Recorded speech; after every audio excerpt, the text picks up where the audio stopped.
So usually when we picture a stroke, we think of a blockage. Right, like a clogged pipe. Exactly, a clogged pipe where the blood just can't get through. And I mean, that is true for a lot of cases.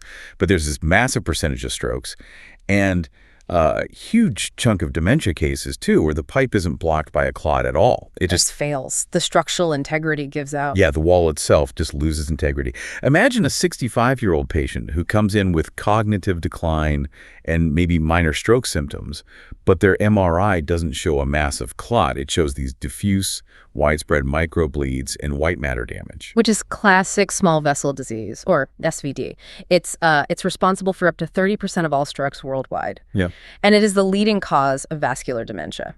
So we're not talking about a plumbing clog here. We are talking about a total plumbing collapse. A collapse, right? And for decades, the exact mechanism of that collapse, like why the brain's microscopic vessels just randomly stop working, has been this complete black box. Yeah. We can see the damage on the scans, but we haven't understood the actual molecular chain reaction causing it. Until maybe now. Yeah, today's source material is quite the breakthrough. We are looking at a dense, fascinating paper from Nature Neuroscience. The paper is titled "The Stroke Risk Gene, FOXF2, Maintains Brain Endothelial Cell Function via Tie2 Signaling."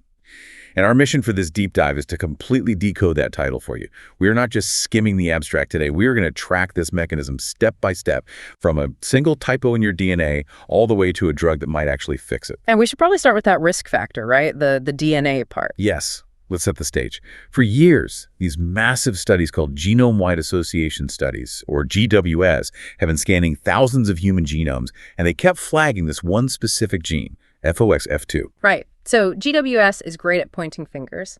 It tells us that if you carry certain variants of FOXF2, your statistical risk for stroke and SVD jumps up significantly. But it's just statistical association. It's circumstantial evidence. Exactly. It tells you who was at the scene of the crime, but not how the crime was committed.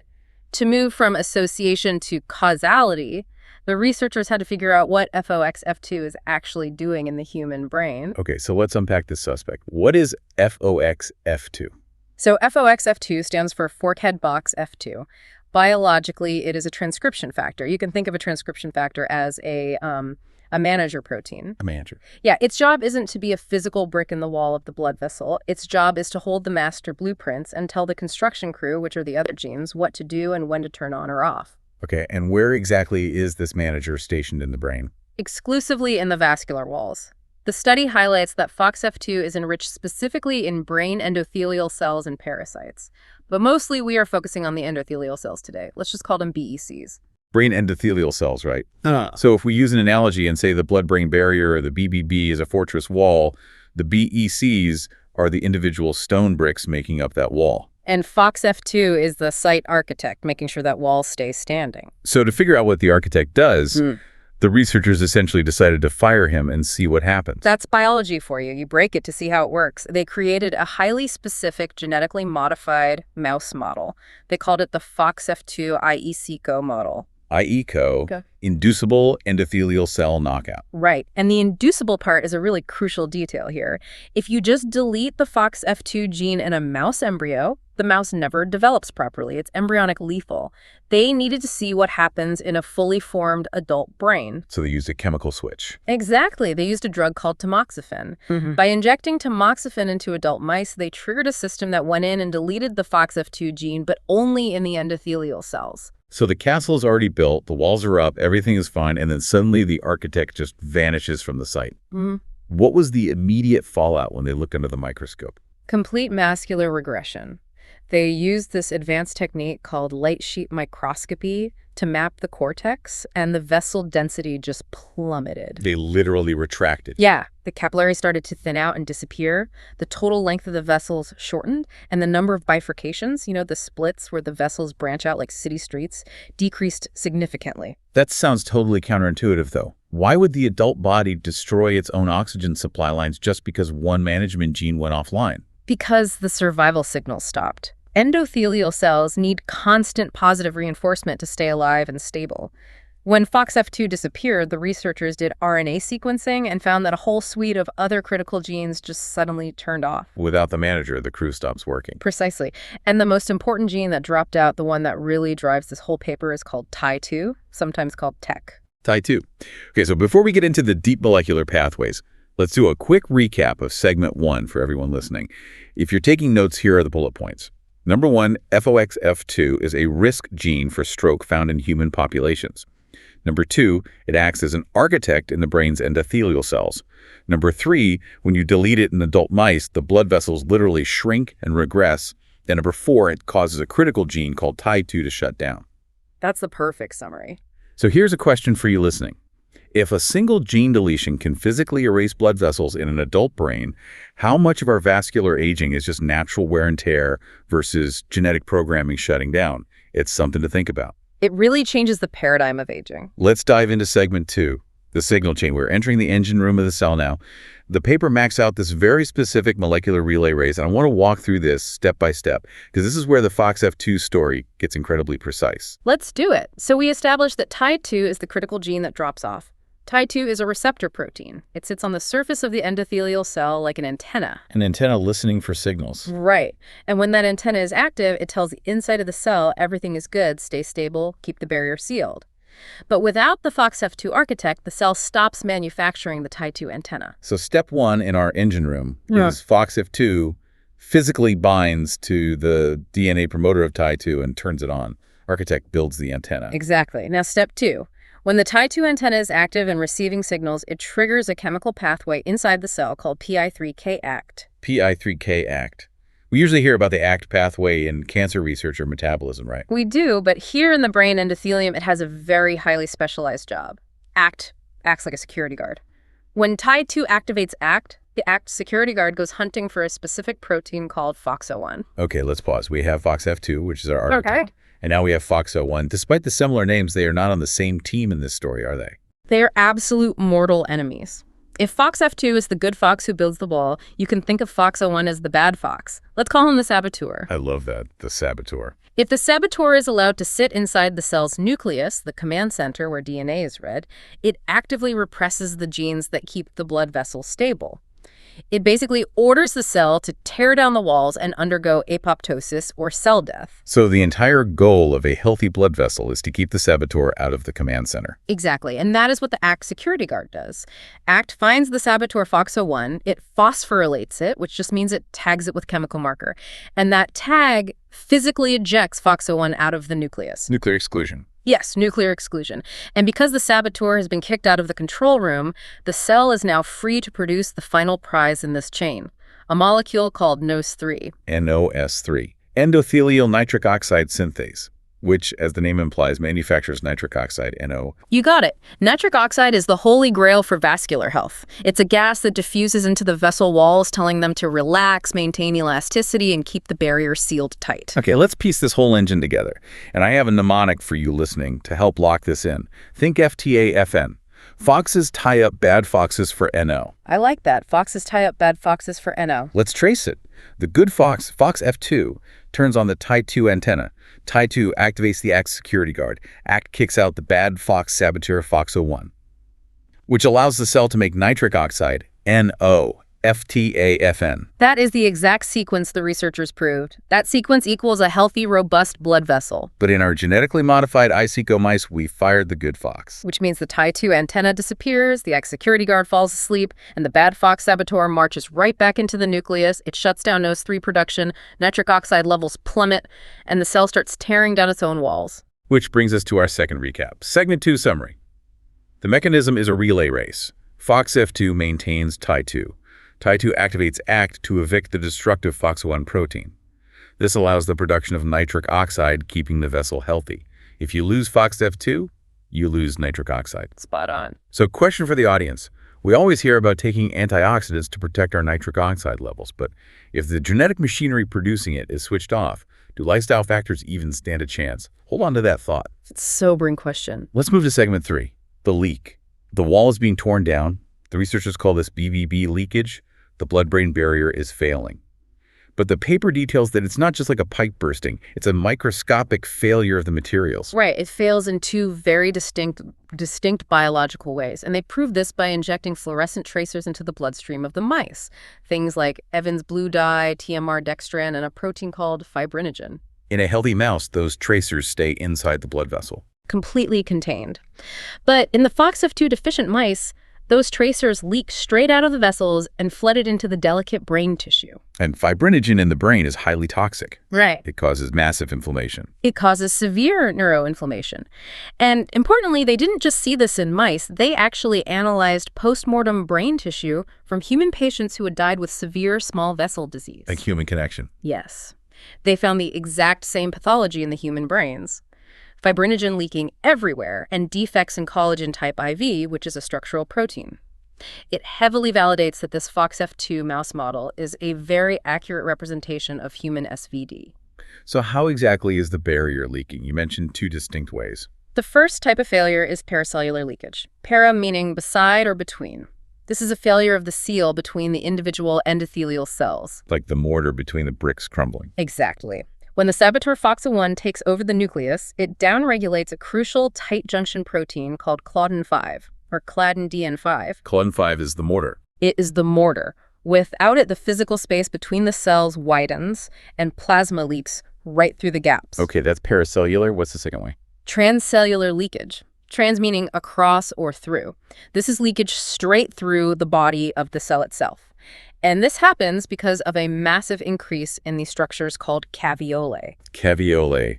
I always picture those as little microscopic bubbles on the cell surface. Bubbles is a good way to picture it. They act like little ferry boats. Normally, the BBB is incredibly strict about what it ferries across the cell body from the blood into the brain. Very tight security. Right. But in these FOXF2 deficient mice, the ferry service just goes totally rogue. The number of caveolae skyrocketed. They were just continuously ferrying plasma proteins, fluid, and toxins across the barrier and dumping them into the brain. So the mortar is crumbling, causing paracellular leaks. And the security guards are running rogue ferry boats causing transcellular leaks. The brain tissue must just be absolutely flooding with fluid. It is. It's causing massive edema. And the visual description they give in the paper is haunting. They noted widespread edematous glial end feet. Let's define that. Glial end feet. These belong to astrocytes. Astrocytes are the brain's support cells, and they physically wrap their little feet around the blood vessels to support them. But because of all this leaking fluid, those astrocytic end feet became swollen, fragmented, and edematous. They were soaking up the toxic fluid trying to protect the neurons, but they were just drowning in it. Wow. Okay, segment 3 recap. The FOXF2 deficiency causes the blood-brain barrier to leak in two ways. Yeah. Paracellularly, because the claudin-5 mortar breaks down, and transcellularly, because rogue caveolae ferry boats multiply. This floods the brain with toxic proteins like fibrinogen, causing the surrounding support cells to swell and fail.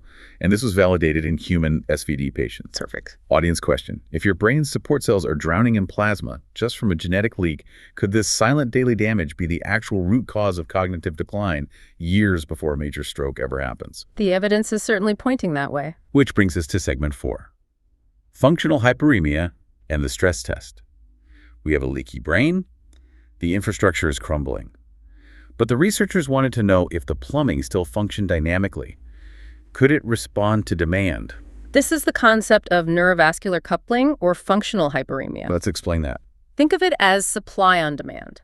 When a specific part of your brain activates, it demands immediate fuel. So if you wiggle your finger, the neurons in your motor cortex fire and they need oxygen immediately. The healthy response is for the capillaries in that exact microscopic area to dilate instantly and rush blood to the active neurons. And the chemical signal that tells the capillary to dilate is our old friend nitric oxide. Exactly. So to test this in the mice, they stimulated the mouse's whiskers. Whiskers are mapped to a very specific part of the mouse brain called the barrel cortex. So they wiggle the whiskers, the barrel cortex neurons fire, and they wait for the blood flow. Right. In normal mice, blood flow spiked instantly. But in our FOXF2 deficient mice, the response was severely blunted. The neurons fired, but the blood didn't come because they lacked the nitric oxide to dilate the vessels. It's a catastrophic double hit. The vessel is leaking toxic fluid out constantly, but it refuses to let oxygen-rich blood in when the brain actually needs it.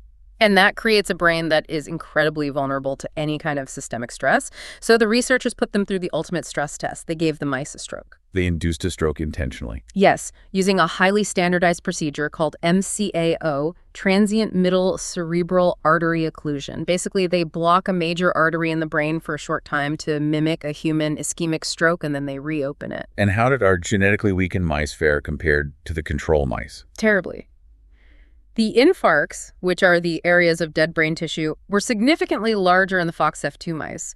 Their neurological scores measuring motor function and survival were vastly worse. Because their system was already compromised. Exactly. The infrastructure was already on the brink of collapse. So when the severe mechanical shock of the stroke hit the barrier, completely disintegrated, they had massive swelling, runaway hemorrhage, and rapid cell death. Segment 4 recap. Because the blood vessels lack nitric oxide, they cannot dilate to provide oxygen on demand. This is failed functional hyperpremia. And because the system is so fragile, when an actual stroke occurs, the resulting brain damage is massively accelerated compared to a healthy brain. That covers it. Question for you listening.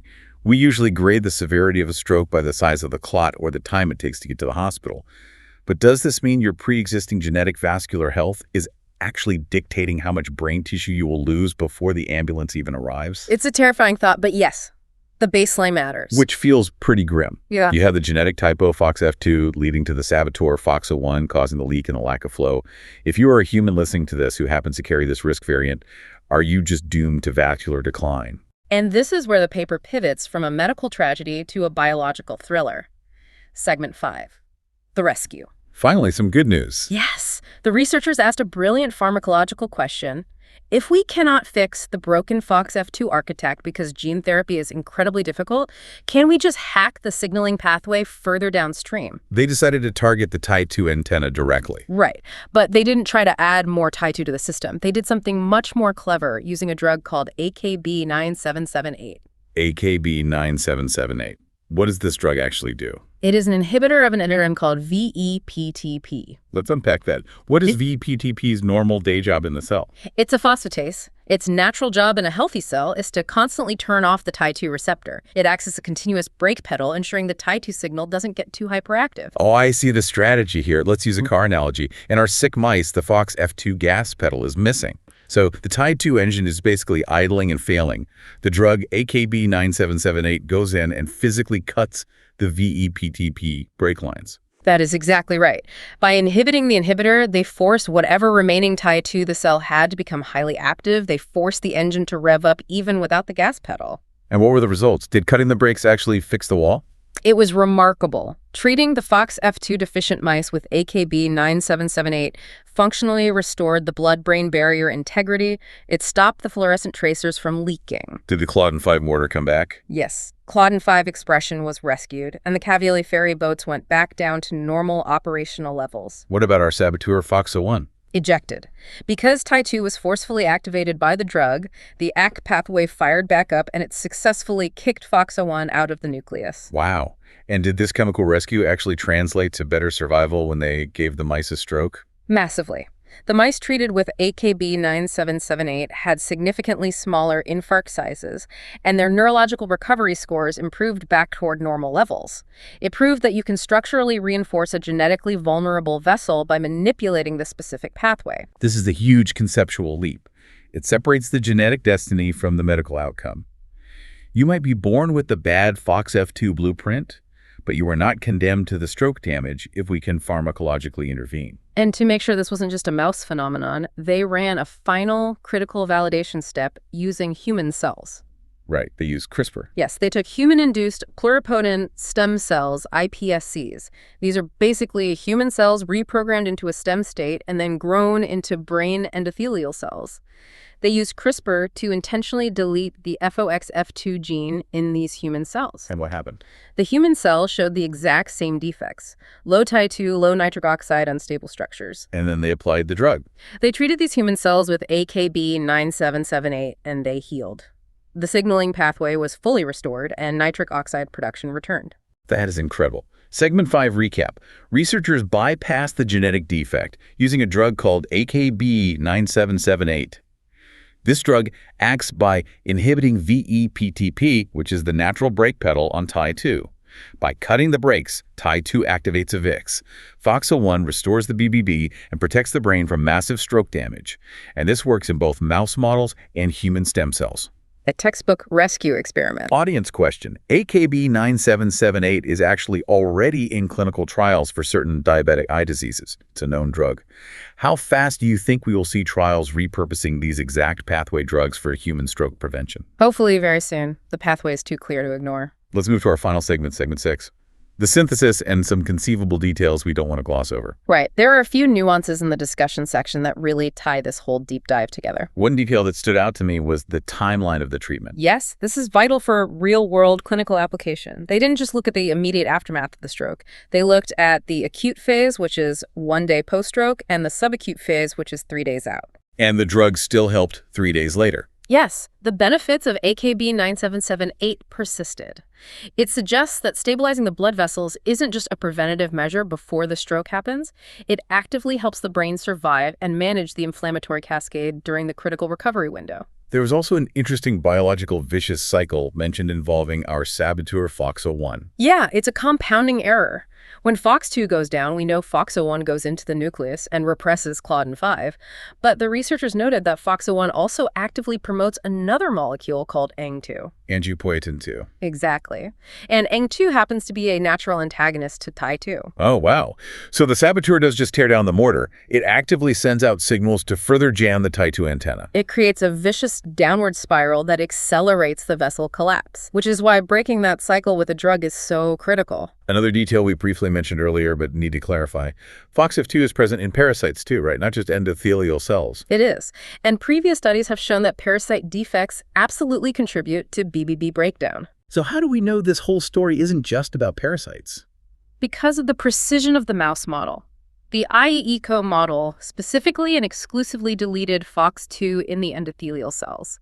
The parasites were completely untouched and normal, but the barrier still failed. Meaning endothelial FOXF2 is independently critical. Even if your parasites are perfectly healthy, if your endothelial bricks lack the architect, the wall comes down. Precisely. And the physical manifestation of that failure leads to one of the most striking visual details in the entire paper. They describe these elongated endothelial protrusions. Elongated protrusions. What does that actually look like under the microscope? Imagine the cells are under immense physical stress from the stroke. The tissue is swelling. Because they lack FOXF2, their internal cytoskeleton is unstable. So instead of holding a tight interlocking brick shape, the cells were physically stretching and deforming. Just warping out of shape. Warping, sending out these long, desperate, thin protrusions, trying to reach out and connect with neighboring cells to maintain the barrier, but they just can't hold on. It's a microscopic picture of structural failure. That is a haunting image. The cells are physically tearing themselves apart, trying to hold the line. It really emphasizes why we need to focus on structural integrity, not just clearing blood clots. Which brings us to our final takeaway. We have completely mapped the route from a genetic risk factor, FOXF2, down to a specific actionable pathway, Tie2 and VE-PTP. We know how the wall breaks, and we have a blueprint for how to reinforce it. It really is a massive leap forward for small vessel disease research. So I want to leave you, the listener, with a final provocative thought. Currently, our entire public health model for stroke prevention is based on reducing pressure. We tell people lower your blood pressure, eat less salt, get on a treadmill. We're entirely focused on reducing the stress on the pipes. Right, less pressure means fewer burst pipes. But this research suggests a completely parallel strategy, preventative architecture. Imagine a future where you get a genetic screen in your 40s.